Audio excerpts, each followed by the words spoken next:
see it right now, but I'm crying a little. That was pretty beautiful.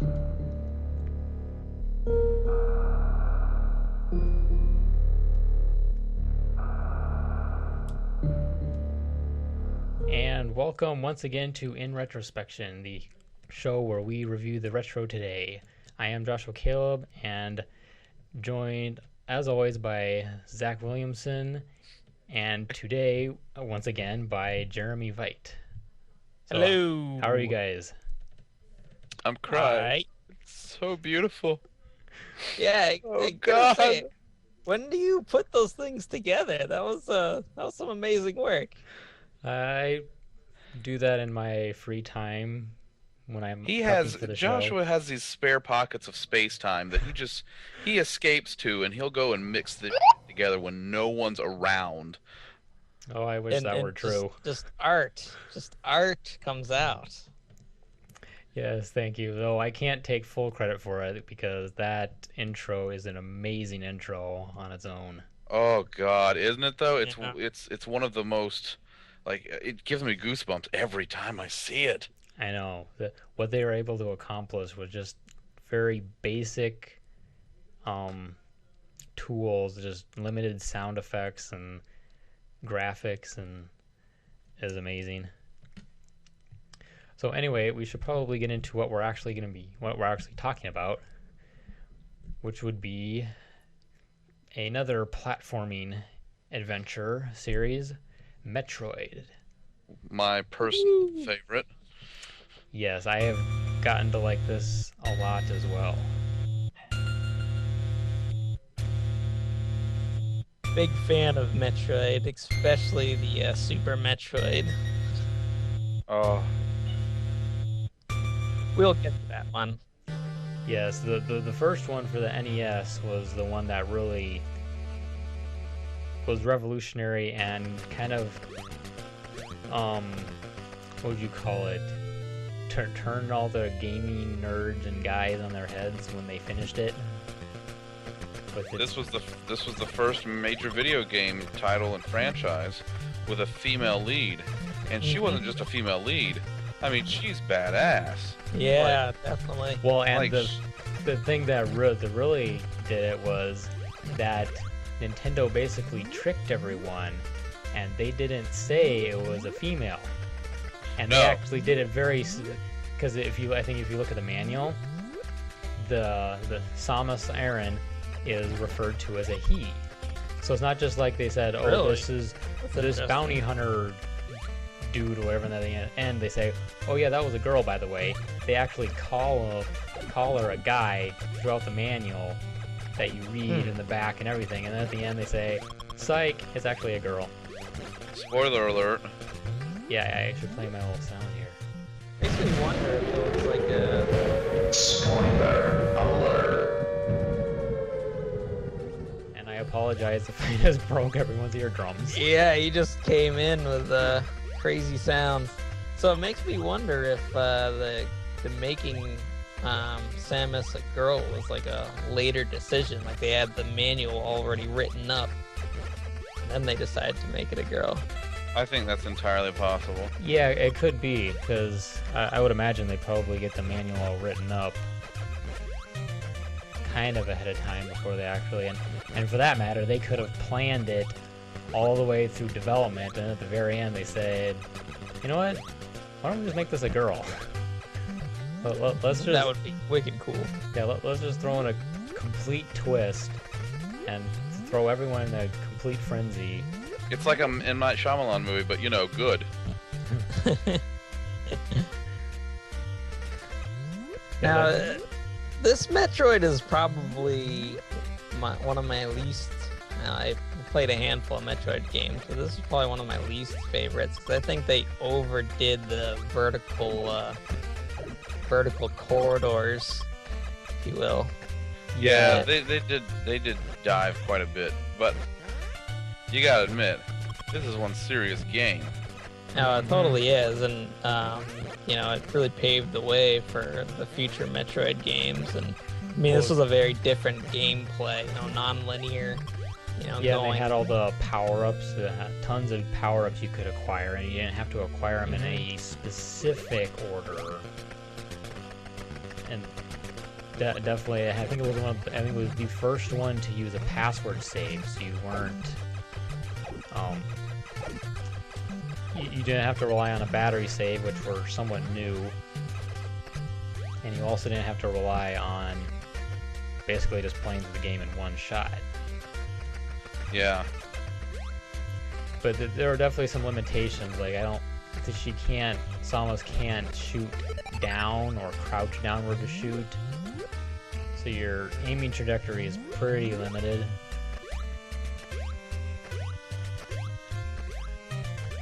So that's definitely something they improved on in later games. So it may be somewhat sacrilegious, but I'd probably have to give this one a classic cold cut.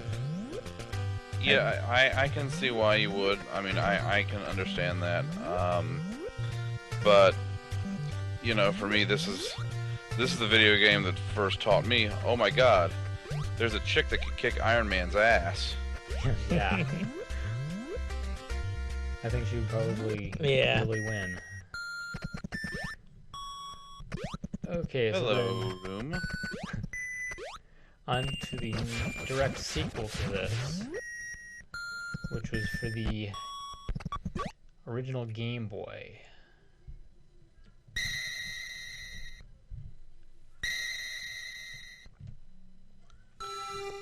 This one I have not played. I've read a little bit about it because I wanted to get caught in on the story. But I haven't played. Yeah, the Metroid games kind of follow a weird timeline, kind of like Zelda, where they bounce around a little bit. Yeah, and this one, you know, as much as this one wasn't one of my, this is probably my least favorite one. However, it is it's a critical plot point leading up to the next game. Yeah. Chronologically or sequentially? Sequentially, this actually is in sequence.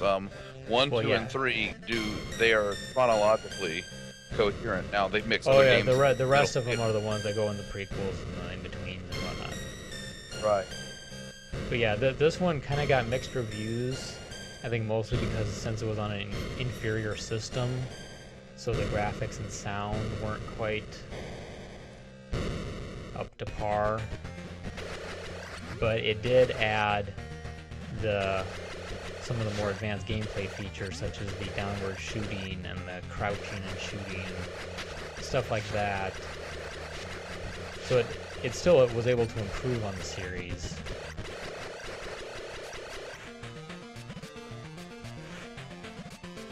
So I think it might be a shorter one. I haven't totally finished it, but it seems to move quicker. It is. It does move a lot faster than the original. And it's really the plot is a little bit different too. I mean, the plot of the original is to kind of go destroy the Mother Brain, who's using the Metroids for her own evil purposes. Whereas this one, you actually go to the Metroid's home planet of SR-388 and just kill the Metroids off so that they're, you know, not a threat anymore. Yeah, there was actually a little counter that would tell you how many you had left. Yeah. And then, like, you don't get to start working on that counter till like way into the game anyway. And then then you just like kind of start killing them all at once, and they try to utterly destroy you. Because they're Metroids, and by their very nature, they completely suck the life out of you. Again, they all Kind of a cool concept, though, to have that counter there at the beginning of the game, giving you an idea of what you need to accomplish, and just always seeing that counter there. Yeah, after you destroy a Metroid, the counter goes all berserk as it recalculates, you know, how many are left. Yeah, I think that was a little unnecessary. Like, really? 1 less than 39 is 30 feet? You kid? How does that even work? I don't think I can figure out that mathematical one. Yeah, some advanced mathematics there.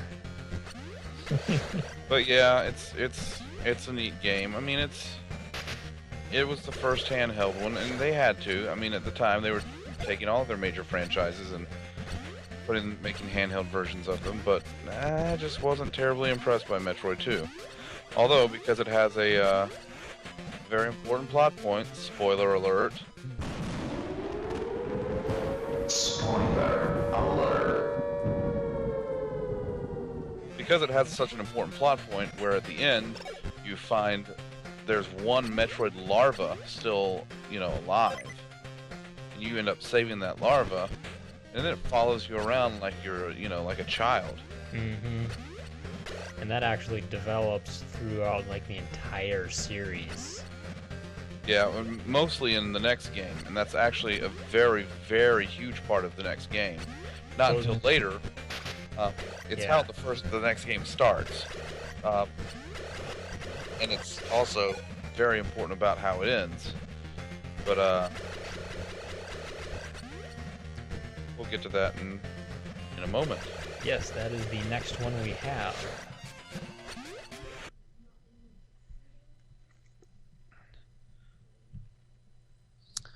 Now, Oh, here it is. this game,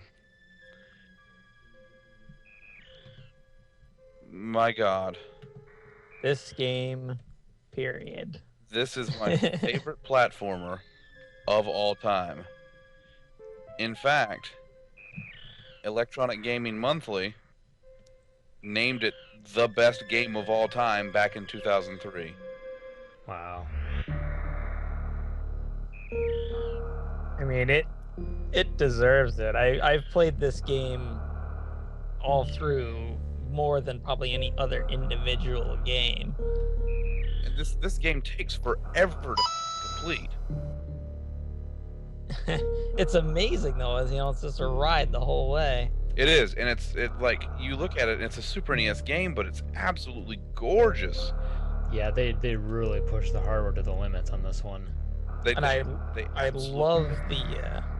love the opening where it's just like this rain desolate area, nothing really going on, and you like wake up the world when it finds out you're there. I love that opening. Oh It's really how creepy. everything just kind of like, you see there's nothing, there's absolutely nothing, and you can tell there are little tiny signs of life, like just little Just guys. little bugs and stuff. bugs and just little stuff just scurrying around in the foreground or background.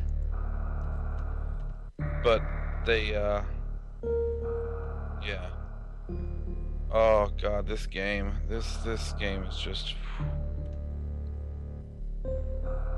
And like and you're at the end there, like emotionally attached to that Metroid. That Oh, I know. It's The like little it baby Metroid. It comes back and it saves you, and you're like, oh, it sacrifices itself to save you, and you don't know what to do. It's so sweet. Yes, another spoiler alert. Spoiler alert. Oh, by the way, everyone, here's how the game works. The little Metroid you save at the end of the Game Boy version, it grows up into a gargantuan and tries to save you at the end, and then it gives you amazing superpower that it sucks from Mother Brain. You're welcome. I wish I could play longer with that beam it gives you. It's so badass. The beam, yeah, just run through the whole game with that and just destroy everything. Can you imagine fighting Ridley with that beam? You'd kill Ridley in like 3 shots. That the beam and then the screw jump, like basically the infinite screw jump. You practically fly. Yeah, if you do the screw jump just right, you can screw jump all day long. Mm-hmm. There's see, look at the cute little Metroid larva. Looks like a little jellyfish. And Oh, look. what's that? Oh no! Awesome.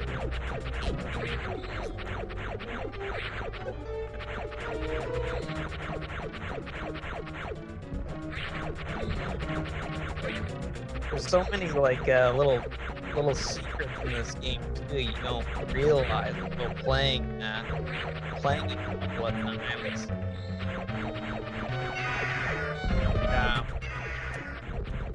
If you power up your beam and then roll into a ball. You'll like drop a bunch of little bombs, and there's a bunch of other like special attacks. Like I didn't realize until a couple of playthroughs through. Well, yeah, this game's got tons of secret areas that you almost have to know where they are to find them. It's also a big speed run game.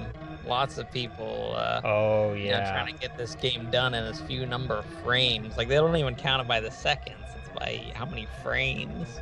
yeah, and they do those tool-assisted speed runs. Yeah. Yeah. I was really inspired by this one. I made my own Super Metroid-like game called Gentrieve that would, you know, generate levels automatically, and you know, I kind of had the same kind of gameplay. Nowhere near as good as Super Metroid, obviously, but You know, it's my heart. after playing this game, I decided that I was going to try to draw up my own schematics for making just the arm cannon. Not even the whole suit, just the arm cannon. I figured I'd start small. And ever since then, I've always wanted the suit. Did you finish the arm cannon? No, I couldn't figure out exactly how to make the plasma beam work. I kind of got stuck near the end. I figured out most of it though, sort of. Man, look at this game. This set the bar. This seriously raised the bar for platformers. Well, yeah, and lots of platformers tried to emulate this. And it's a great equation, but the Nintendo were the only ones to get this right. I mean, it's phenomenal. I think it's pretty obvious what this game will be rated. Yeah. Oh, by the way, this corridor here, a lot of people don't realize this, but this area, when you go through, this is where you defeat Mother Brain in the original. Yeah. Yes. Yep. And that corridor you just dropped down a minute ago, that's where you actually escape through in the original game. And in this game. And well, yeah, except coming from the other direction. It's like, man, Mother Brain wasn't very for being a giant brain, Mother Brain wasn't very smart building her secret lair right next to the old one. Yeah, villains are funny like that. Here we go, in the eye. Found ya. You just had to wake up the neighbors, didn't you, Samus? Just go ahead, you know. I had to go around shooting everything with your fancy little gun. I know. Oh yeah, and then get the missiles and then just start blowing everything up. She's very subtle. She is very subtle. She's so subtle that you don't know she's a hot chick until the very end. Yes. Oh, I do believe if you beat this game, the faster you beat it, the more she reveals herself at the end. Yes, there are 3 different ways you can beat it. You can beat it and she will sit there in full suit. You can beat it and she will take off her helmet. Or you can beat it and she will take off everything and be in like this one piece. Yeah, like a jumpsuit type of thing. Yeah, here, let me see if I can find a picture of it. Just to be sure.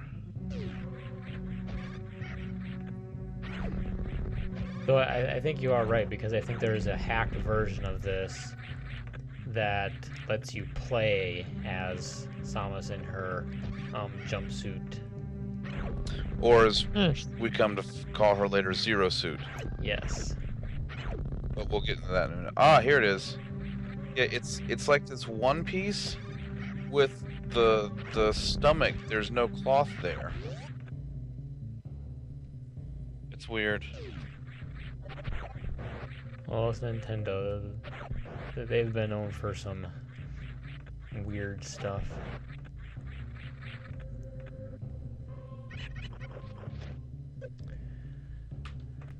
Okay, well, shall we tear ourselves away from this and Oh god, yes. move on? We'll be thinking about this game while we talk Yeah, about talk the about rest. the next one.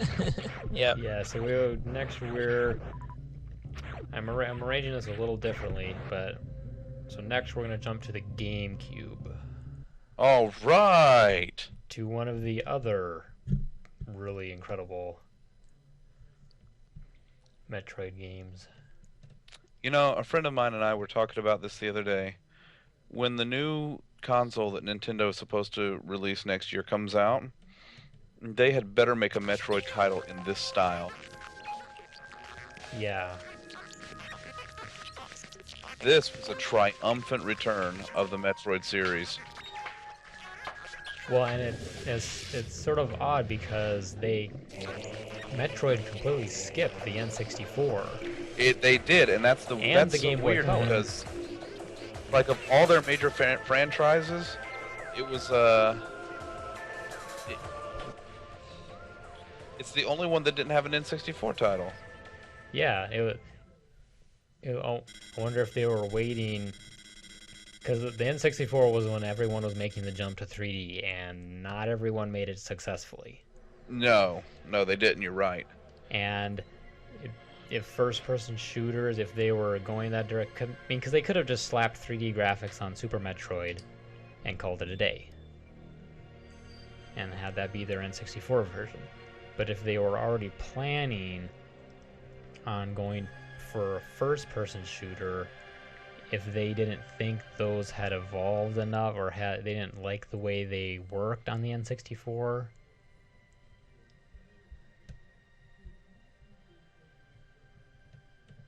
and of course we dropped the call.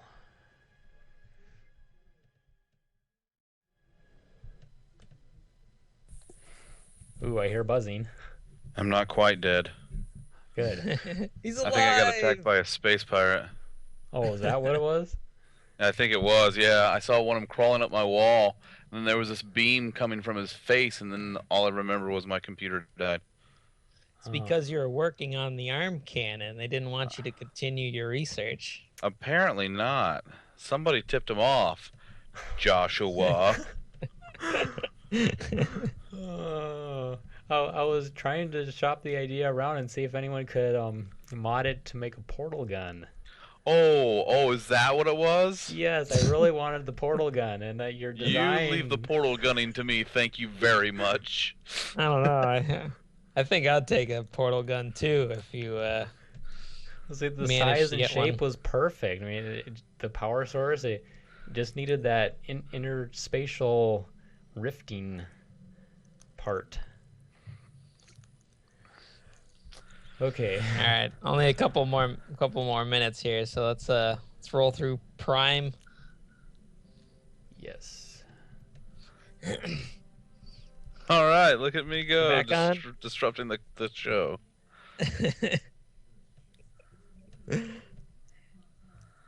I win at losing. Yeah, if you want, we can always install Linux and then you can install 2.2 beta. Want some reliability? Oh, you're cute. That's funny. No, I like having my features. Thank you very much. So yeah, Metroid Prime, huh? Yes. Good So- Lord, look at it. Look at it in all of its glorious first-person beauty. Yeah, so that's what I'm guessing why Nintendo skipped the N64 release was I'm guessing they were probably planning on taking it into a first-person mode, since that's sort of an obvious evolution of the series, but they didn't like how first persons were working on the N64 because, I mean, the Even N64 though controller GoldenEye wasn't was exactly conducive to a first-person experience. Yeah. Yeah, but GoldenEye, you just go around and you shoot people. This, Yeah. you actually have to do other things too. Mm-hmm. Yeah. There's good actually point. exploration and some light puzzle solving and stuff like It's like that. Zelda, but with aliens and a hot chick. Wait, no, they had Zelda. It's like Zelda with aliens. Aliens and energy weapons. Aliens and energy. Yes. That makes sense. So yeah, This game was pretty long. I remember playing this game for a very long time. Well, come on, Super Metroid wasn't long. Super I Metroid may be the longest game think ever. I don't know. I think I might have spent longer on this one, just because navigating the 3D environment, I think I had more difficulty with than the 2D environment of the original That's Metroid. true. Yeah, I mean the dual stick shooter definitely takes some getting used to.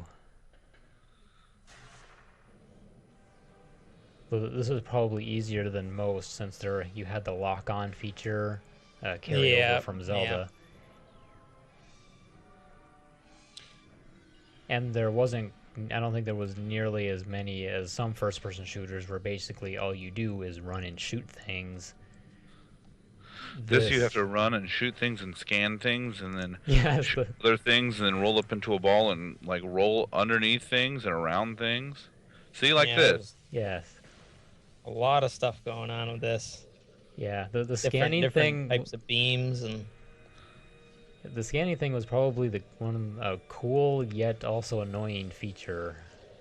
Oh, absolutely. Absolutely. I mean, the fact that you could scan stuff is awesome. And the fact you had to scan things every 15 seconds was a pain in the ass.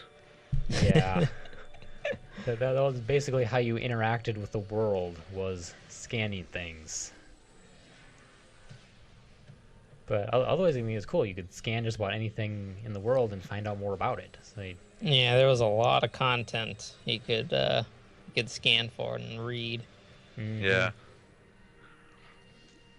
How about that boss battle? What was it? You had to shoot his shoulders, and then you had to it was towards the end of the game. Oh, yeah. And like he became invisible, and you had to see him through the X-ray vision and shoot him with the super rockets. And he sent out a bunch of space pirates while he was like recharging himself. It's been a little while since I played, but I remember that boss was ridiculously difficult. I think I ended up cheating to get by him.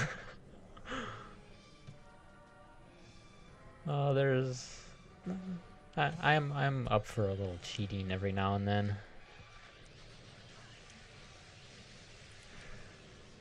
All right, should we head to the direct sequel to this, which actually ramped up the difficulty from the first one?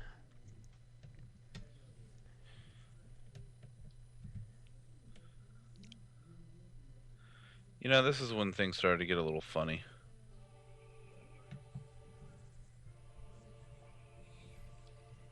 And why is that? I don't know. I think with 2 started to get a little out there as far as some of the storyline is concerned. Yeah, I'd have to agree with you. I started playing this game a little bit, but I didn't really get into it a whole lot. And I remember just reading like the plot and storyline ahead of time. Like I read the Wikipedia page and talked about like Dark Samus and I just this is where they introduced Dark Samus, right? Yeah. Yeah, because this one, the creator, I think that was left in charge of this, wanted to take it in a different direction, so he wanted to focus a little more on story and plot. So then you have the whole light dark world, the planet. It kind of reminds me of Link to the Past.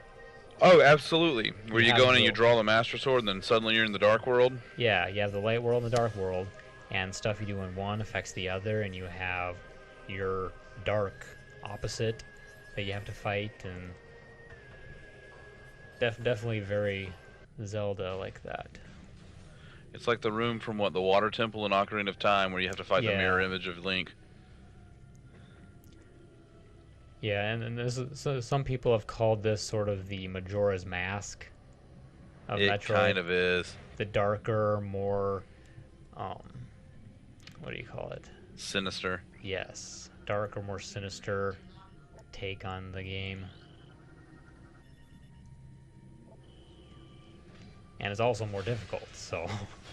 It is more difficult. I don't know. I think they lost a little bit of gameplay in focusing on too much of the story. I think they oversaturated the story. Yeah, which will... The last one on our list is one I have to rant about the story. Oh, don't. I'm not even going to get started on it. I got so mad at 2, I barely looked at 3. Oh, I'm not even talking about 3.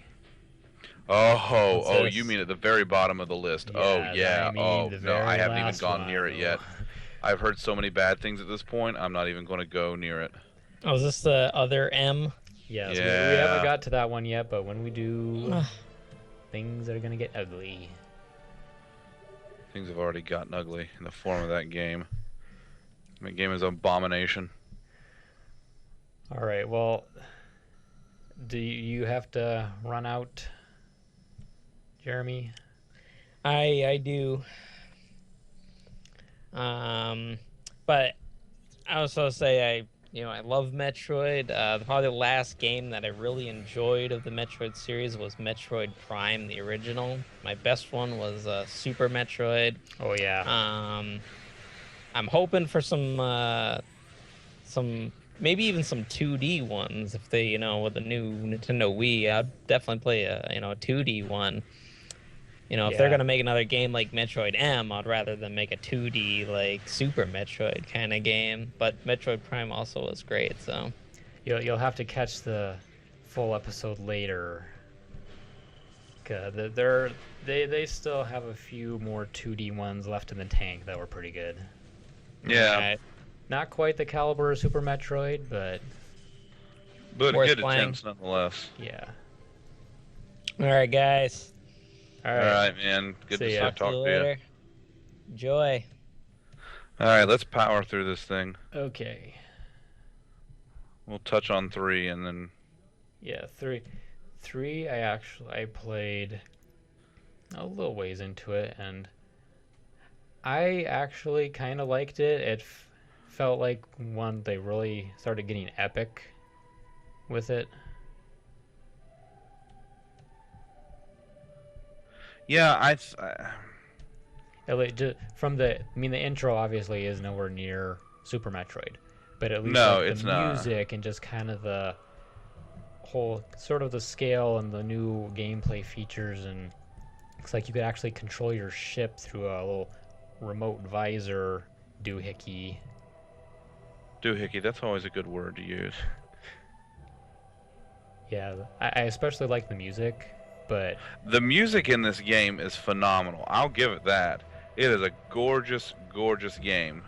However, it's just, again, I think there's a little bit lost on the gameplay, and I think there's a lot lost on the story because they try to do too much. yeah, because this was the first one on the Wii, which they definitely took advantage of the advanced capabilities, and I love the pointer thing. It definitely makes first-person shooters much easier. Yeah. And I actually have the Metroid Prime trilogy collector's Yeah. edition on the Wii, so I I hear there's a all of them. lot of glitching, though, in Prime and Prime 2, though. There is? I hear I so far haven't there's some, noticed it. There's some loss of detail from the translation between the GameCube version and the Wii. Oh, the graphics. Yeah. Yeah, that could be. Oh yeah, and you actually can control stuff from within the ship. You actually get to use the I ship see. stuff. I just think that takes away from it a lot. Yeah, I mean it could. It's distracting. It's fun and sort of interesting, but you could also call it unnecessary. They're probably just trying to help with the immersion with the new fancy Wii remote and motion controls.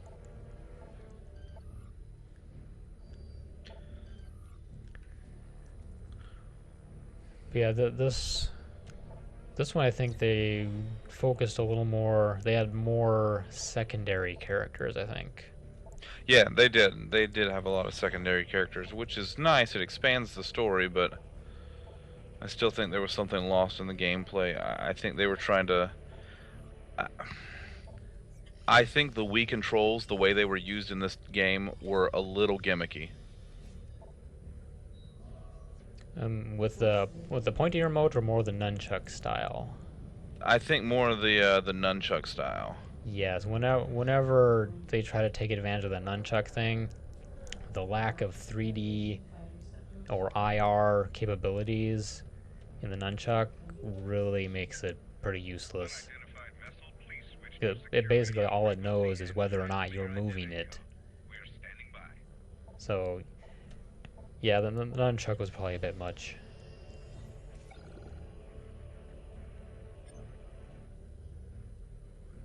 Almost like a Stargate. It does kind of look like a Stargate, doesn't it?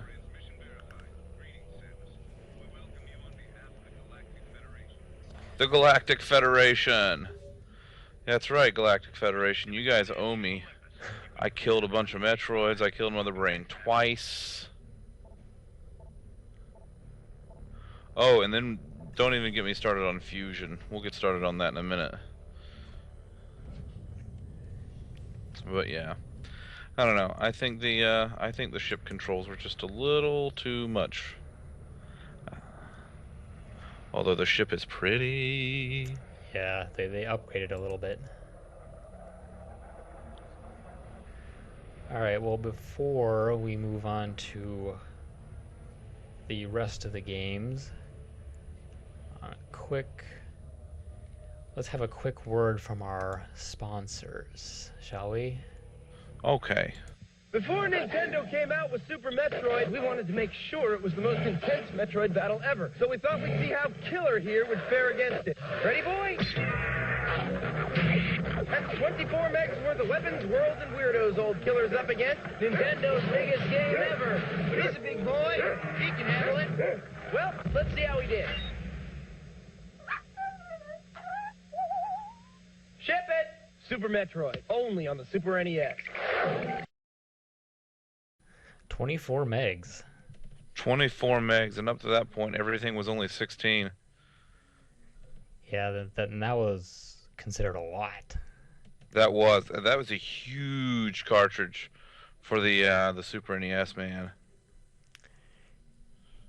Yeah, it was amazing what they were able to do with such limited space back then. I mean, now Man, I'm 24 telling ya. megs is nothing. All right. Shall we move on to what do we have next? Next, we have Zero Mission.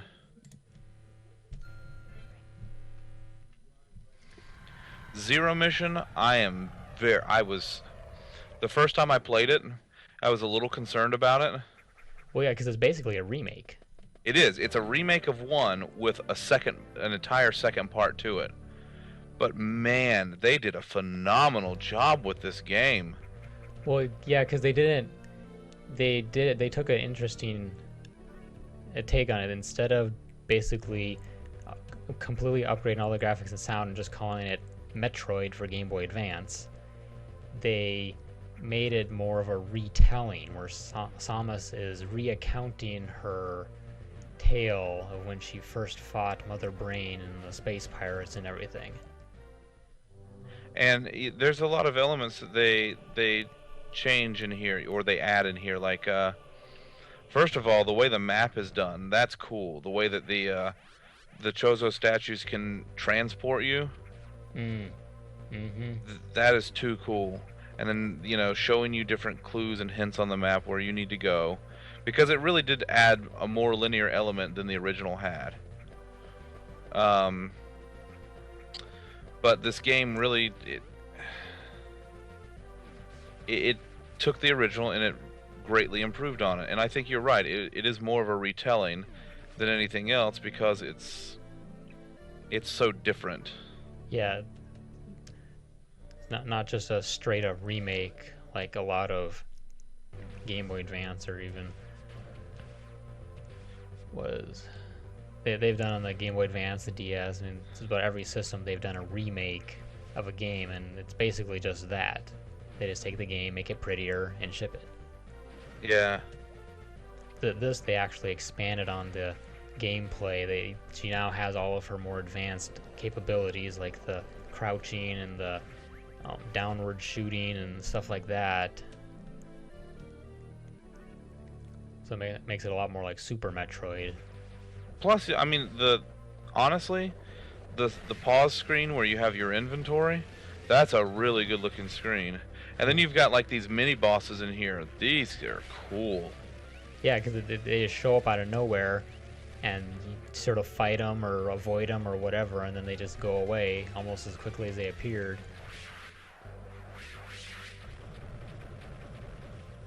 Kaboom, yo. Yeah, I don't even think you have to defeat the boss on that. I think That's just too cool. Yeah, I've actually done. I just avoid them, and then they eventually go away.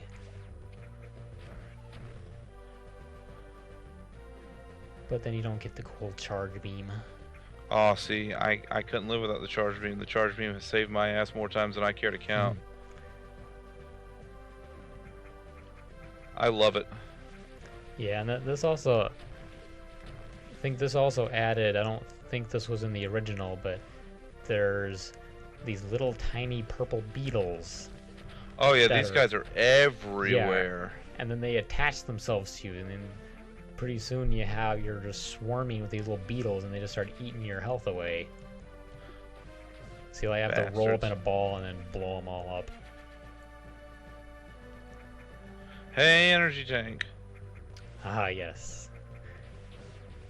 Vital energy tanks. Can never have too many of those. That's true. Yeah, I like this. I like the way they really paid homage to the original, and they added a whole lot to it with an entire second game, it seems. Yeah, like a epilogue. Basically, yeah.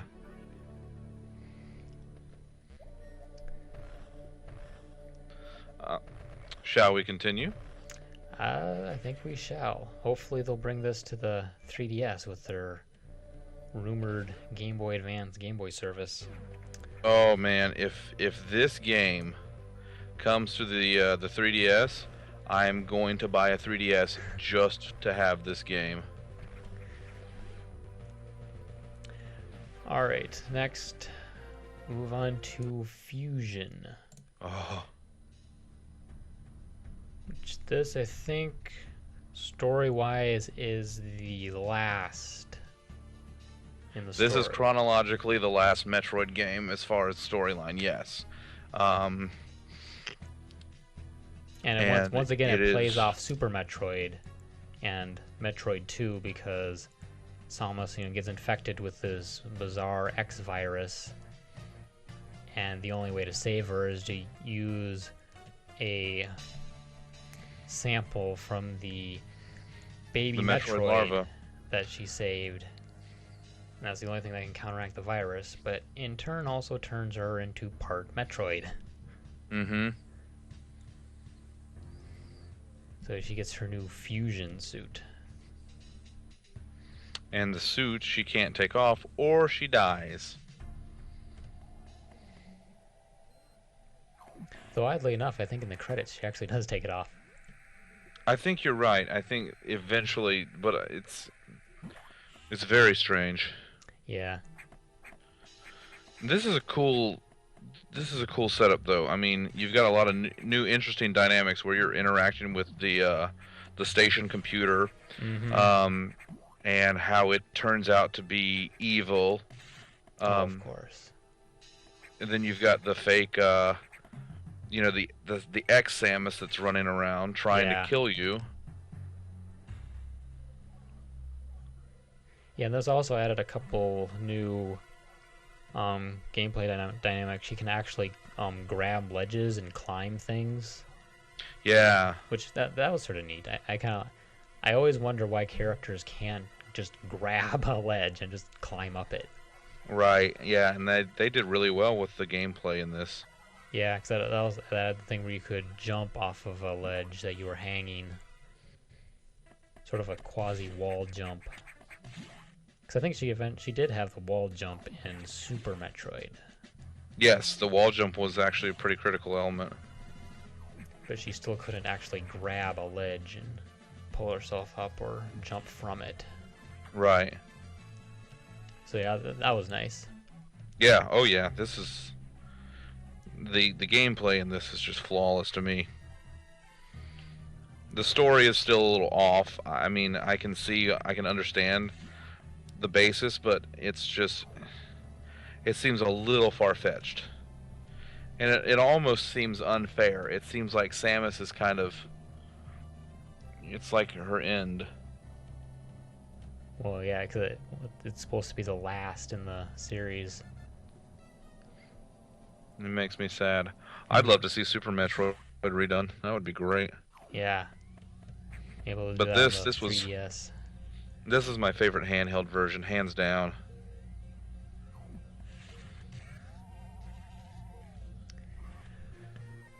Alright, our next to last would be moving to the DS. With Metroid Prime Hunters, continuing the Prime saga. You know, this is an interesting game, although it adds a kind of a neat multiplayer element that you've never seen in a Metroid title before. Well, because Metroid 2 had sort of a multiplayer thing where you all play as Samus and you all run around trying to kill each other in a Right. kind of weird way. This, since they added all of the other hunters from various planets and galaxies, added a little more variety to it and some more interesting boss fights. Since you had to fight against other bosses that were basically equal to you. Right. They had their little miniature form, their morph ball thingy, they had their charge shots and all that sort of stuff, and the agility. The biggest problem with this one, because they're actually able to cram quite a beautiful game into here, but the biggest problem I had with it was that most of the bosses, they recycled the bosses a lot. Yeah. There were only like 2 or 3 of major big monster beast bosses, and they would just keep using those same ones over and over and over and over. Right. Aside from the occasional, hunter encounter with one of your rivals. I think that, and if I'm remembering correctly, the arbitrary countdown timer after you defeated the planet's boss. Oh, yeah. Everything would start shaking and rattling, and it would say, escape now, the planet's gonna blow up, and you have to go backtrack all the way back to your ship using whatever shortcuts you discovered, and get back to your ship and fly away, only to return later to investigate more stuff. Right. Which was very odd. But otherwise it was an excellent, and I think it actually used the touchscreen pretty well for the aiming and the navigation.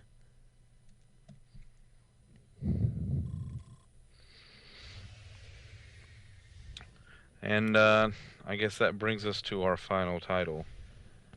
Yes. This is where I enter my rant mode. You go ahead and rant, and I'm just going to sit here and I'm going to pretend like this game doesn't exist. And that is probably the best thing to do. So this is the latest rendition of the Metroid name on the Wii, called Other M. And I really wanted to like this game because it looked really cool. They said they were returning things back to the 2D Super Metroid style.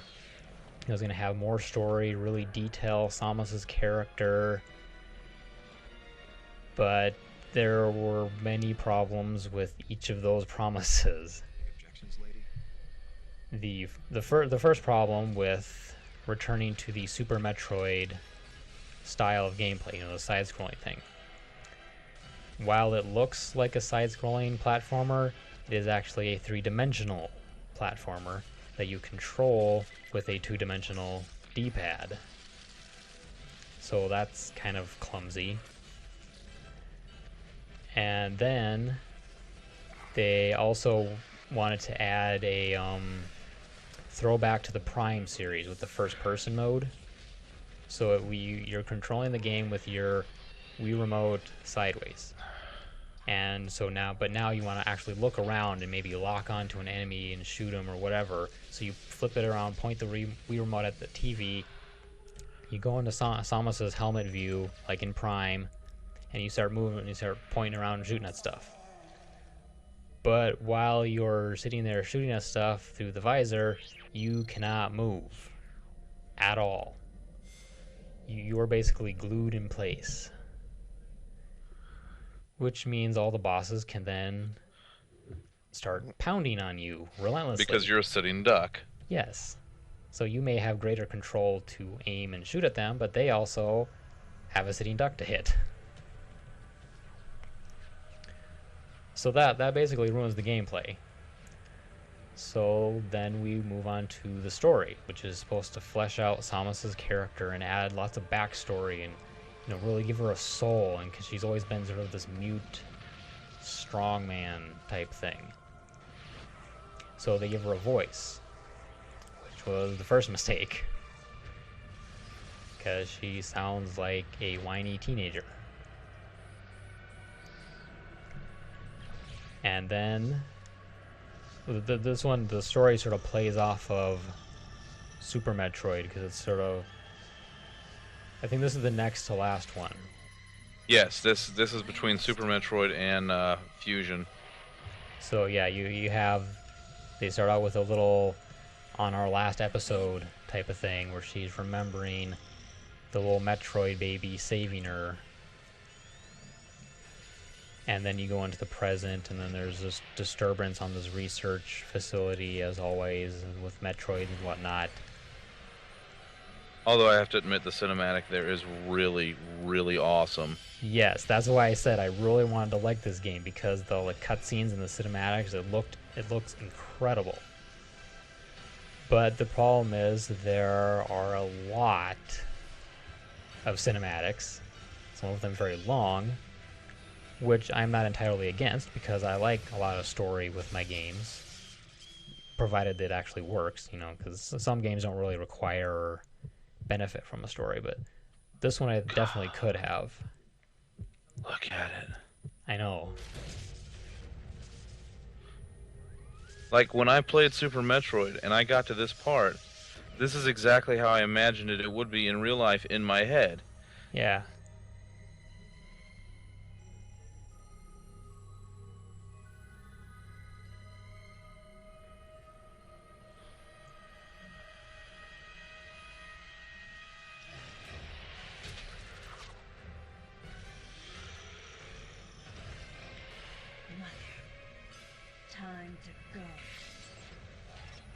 Yeah, so anyway, her voice isn't the greatest. She basically is completely emotionless, or maybe too emotional. I'm not quite sure. But she comes off as sort of a wimpy, whiny teenager. And plus, she actually narrates the story, which doesn't help her case at all. Although she looks good doing it, I'll admit that. Yeah. But that's all she's got. She's in other M, she's going purely on her looks. Yes, her acting and the voice and the dialogue is absolutely pathetic. She gets sidetracked by little details and goes on a monologue about why the soldiers give a thumbs up when the captain gives them their orders, and why she does the thumbs down, which is all fine and good, but we didn't exactly need a whole monologue, especially in her voice. Yeah, if we had a better voice, I think it would have worked out better. Yeah, it would have helped a lot. Yeah. Because it's going from completely mute to having a voice. Let's go next door. It was sort of like Link, those awful TV shows and the God, remember the unmentionables. Remember, the CDI versions of those games do not exist. It's like Jurassic Park 3. It never happened. They have completely been wiped from history. But it's the same effect here. Ugh. And plus, I think when they tried to give her more depth and more of a soul in this game, I think they actually wound up degrading her character. Because, like I said, she comes off as sort of whiny and wimpy. And sort of a teen.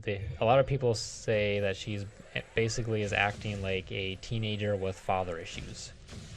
Yeah, I could see. Well, I kind of always imagined Samus had daddy issues to begin with, but that's not the point. Well, yeah, and you go through the entire series thinking of her as this really powerful, bad guy kicking bounty hunter thing that girl power, can do anything. Samus is one badass chick. And now here she's kind of lowly, sort of insecure, has this weird relationship with her commanding officer, which she always has had, but they never really touched on it as much, so it was kind of weird. And you know what I think? I think what they did was, I think the best way to describe it is, in their attempt to add more depth to her character, they made her that much more shallow. Yeah.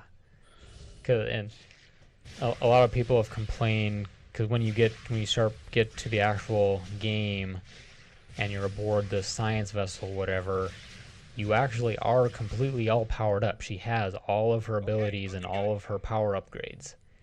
But then she meets up with her former commanding officer and his little gang of troops that are also exploring the place, and she decides to help them. But out of respect for her former commanding officer, she decides to power down her entire suit and wait for his authorization to use her upgrades. Yeah, whoops. Yeah, so basically she has all this power, but she needs a man to tell her when to shoot. Yeah, that's shenanigans. Shenanigans.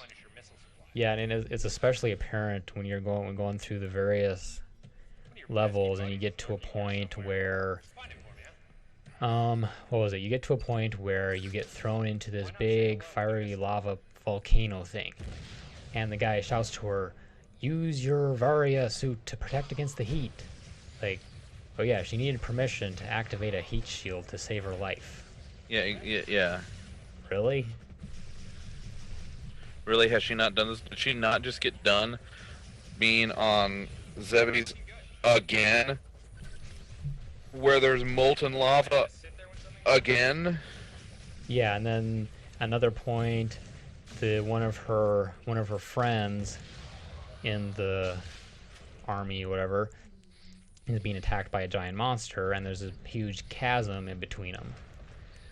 So then her former commanding officer authorizes the use of a grapple beam so she can cross the chasm and help save her friend. Like, yeah, the grapple beam is a very dangerous weapon that you can only use under proper authorization. I got your authorization. All right, Samus. That's it for the test.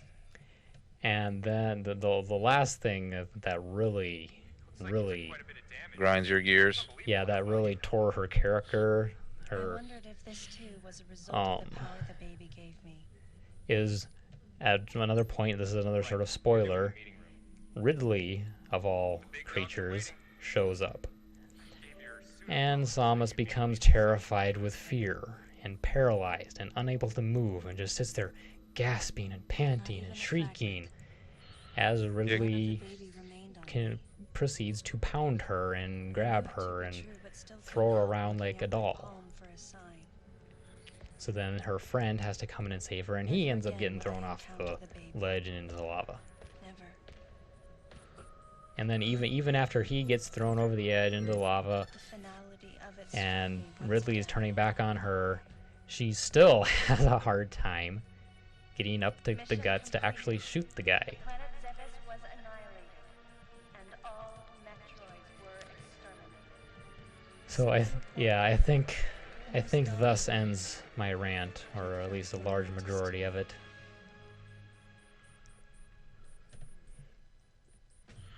Yeah, grumble. To take away point from this, this would be considered a lame leftover on our 3-point scale. Even That's, though, I think that's even generous. yeah, because it's not even a retro game. Well, I don't even care that whether it's a retro game or not. I just think it's crap. Mm-hmm. Codename Baby's Cry.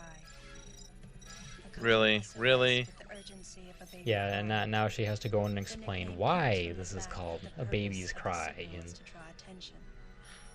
tell you all about that and tell you why babies cry. I altered the course of my ship as if this detour What's had that all? been What is that? Yeah, apparently they're assuming that gamers don't know why babies cry.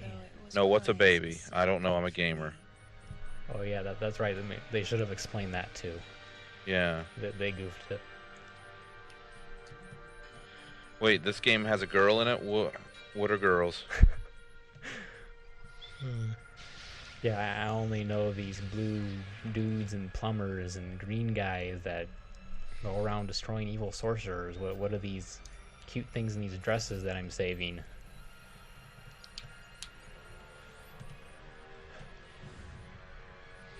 Alright, well, shall we end on that pitiful... Yeah, I think we shall. I think that's a wrap. Yeah, unfortunately we weren't able to end on a high note like we were last episode, but... Oh, yeah. Unfortunately. But there's always Super Metroid. Yeah, so always go back and play that. I'm gonna try to play that on my PSP. It's so far having trouble, but I'm gonna get that working somehow. I think I might actually go grab a Super Nintendo here before too long. Yeah, I would love to get all those old consoles and cartridges, but one, I don't know where on earth I would keep them. And they're kind of hard to find depending on where you look, and kind of expensive. Yeah, that's true. Alright, well, let's wrap her up. What do you say? Yep, if you want to watch this episode, subscribe to it, all that other fun stuff, you can find it on my blog, retrogamesforever.com. You can follow me on Twitter at JoshuaCaleb75, where I tweet various nonsense, updates on my continually evolving book, more updates about this show, other nonsensical babble. And how about you, Zach? You can find me on Twitter at Z_Williamson and at various places on the internet wherever books are sold. Wait, no, I don't have a book. That's you. I don't know. I'm just around on the internet. You can find my books wherever books are sold. That's true. You can. Warped and Wired. And you can find Jeremy's work. He is on Twitter at fruit_. Okay, I got this wrong last time. It is spelled PHR00T_. I think I got it that time. And you can find his various games on the Android marketplace. I think he has like 3 or 4 now. He just released his Droid Dash platformer. Oh, that's right. Yeah, which actually was pretty good. It's very little Sonic the Hedgehog, a lot of fancy pants adventure, sort of, a little physics in there, sort of cool. Definitely check that out. And you can even create your own levels for it.